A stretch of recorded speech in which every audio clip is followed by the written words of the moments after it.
World കപ്പിലെ ആദ്യ round പോരാട്ടങ്ങൾ അവസാനിച്ചു. വമ്പൻ വിജയങ്ങളും വമ്പൻ അട്ടിമറികളും പ്രവചനാതീതമായ മത്സരങ്ങളുമെല്ലാം കണ്ടുകഴിഞ്ഞാണ് ആദ്യ റൗണ്ടിന് വിരാമം കുറിച്ചത്.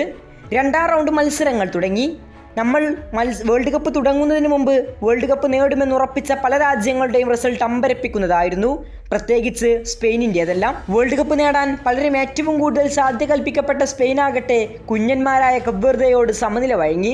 വേൾഡ് കപ്പ് കണ്ടതിൽ വെച്ച് ഏറ്റവും മികച്ച മധ്യനിര എന്ന് അവകാശപ്പെട്ടുകൊണ്ട് വേൾഡ് കപ്പ് കളിക്കാനിറങ്ങിയ പോർച്ചുഗലിന് ആദ്യ മത്സരത്തിൽ 35 വർഷങ്ങൾക്ക് ശേഷം വേൾഡ് കപ്പ് കളിക്കാനെത്തിയ DR കോങ്കോയോട് സമനില വഴങ്ങി. ഫേവറേറ്റ് ലിസ്റ്റിലെ മുൻപന്തിയിലുണ്ടായിരുന്ന ഓറഞ്ച് പടയ നെതർലാൻഡ് ജപ്പാനോട് സമനിലയിൽ കുരുങ്ങി.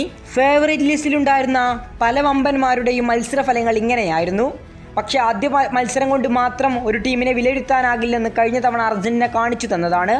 സൗദിയോടൊറ്റ പരാജയത്തിന് ശേഷമാണ് അവർ വേൾഡ് കപ്പ് കിരീടം നേടിയത്. 2010 സ്പെയിനും അങ്ങനെ തന്നെയായിരുന്നു. അതുകൊണ്ട് ആദ്യ മത്സരം മാത്രം വിലയിരുത്തി ഒരു ടീമിനെ വിലയിരുത്താനാകില്ല. ആദ്യ റൗണ്ട് കഴിഞ്ഞപ്പോൾ വമ്പൻ മാറ്റങ്ങളാണ് റാങ്കിങ്ങിൽ സംഭവിച്ചിട്ടുള്ളത്. വേൾഡ് കപ്പിന് മുന്നേ തന്നെ പ്രമുഖ സ്പോർട്സ് മാധ്യമമായ സൊഫാസ്കോറിന്റെ പല പ്രവചനങ്ങളും പവർ റാങ്കിങ്ങുകളും വന്നിരുന്നു. ഇപ്പോൾ ഇതാ അവർ അവരുടെ പവർ റാങ്കിങ്ങിൽ മാറ്റം വരുത്തിയിരിക്കുകയാണ്. ആദ്യ റൗണ്ട് കഴിഞ്ഞപ്പോഴുള്ള മാറ്റങ്ങളാണ് അവർ പങ്കുവച്ചിട്ടുള്ളത്. നമുക്ക് ആ റാങ്കിങ് നോക്കാം. റാങ്കിങ്ങിൽ 8ാം സ്ഥാനത്തുള്ളത് നെതർലാൻഡാണ്. 1868 പോയിന്റോടെ മാറ്റങ്ങളൊന്നുമില്ലാതെ അവർ അവിടെ തന്നെ നിൽക്കുന്നു. 7ാം സ്ഥാനത്ത് ജർമ്മനി. 1899 പോയിന്റോടെ ജർമ്മനി 7ാമതാണ്. 6ാം സ്ഥാനത്ത് ക്രിസ്ത്യാനോ റൊണാൾഡോയുടെ പോർച്ചുഗൽ. 1909 പോയിന്റാണ് പോർച്ചുഗൽ ഉള്ളത്. നിലവിൽ 4ാം സ്ഥാനത്തുണ്ടായിരുന്ന ബ്രസീൽ ഒരു സ്ഥാനം പിന്നോട്ടിറങ്ങി 5ാം സ്ഥാനത്തേക്ക് എത്തിയിരിക്കുന്നു. വേൾഡ് കപ്പിലെ ആദ്യ മത്സരത്തിൽ മൊറോക്കോയോടുള്ള സമനില കാരണം തന്നെയാണ് ബ്രസീലിന് ഒരു സ്ഥാനം നഷ്ടമായത്. നിലവിൽ 5ാം സ്ഥാനത്തുണ്ടായിരുന്ന ഇംഗ്ലണ്ട് ആകട്ടെ 4ാം സ്ഥാനത്തേക്ക് കയറി. 1969 പോയിന്റോടെയാണ് ഇംഗ്ലണ്ട് 4ാം സ്ഥാനത്തേക്ക് കയറിയത്.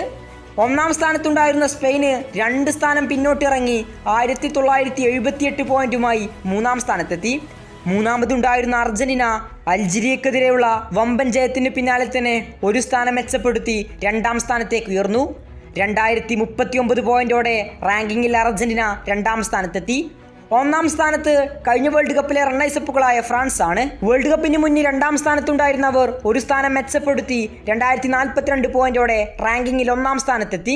വേൾഡ് കപ്പിലെ ആദ്യ റൗണ്ട് മത്സരം കഴിഞ്ഞപ്പോഴുള്ള സൊഫാസ്കോറിന്റെ മാറ്റങ്ങളാണിത്. നിങ്ങൾ പറയൂ, ഇത്തവണ ആര് വേൾഡ് കപ്പ് നേടും?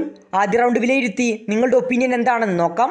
കൂടുതൽ ഫുട്ബോൾ വാർത്തകൾക്കും വിശേഷങ്ങൾക്കും വേണ്ടി ചാനൽ ഇപ്പോൾ തന്നെ മറക്കാതെ സബ്സ്ക്രൈബ് ചെയ്യുക. ഫുട്ബോൾ ലോകത്തെ കൂടുതൽ വാർത്തകളുമായി ഇനിയും കാണാം.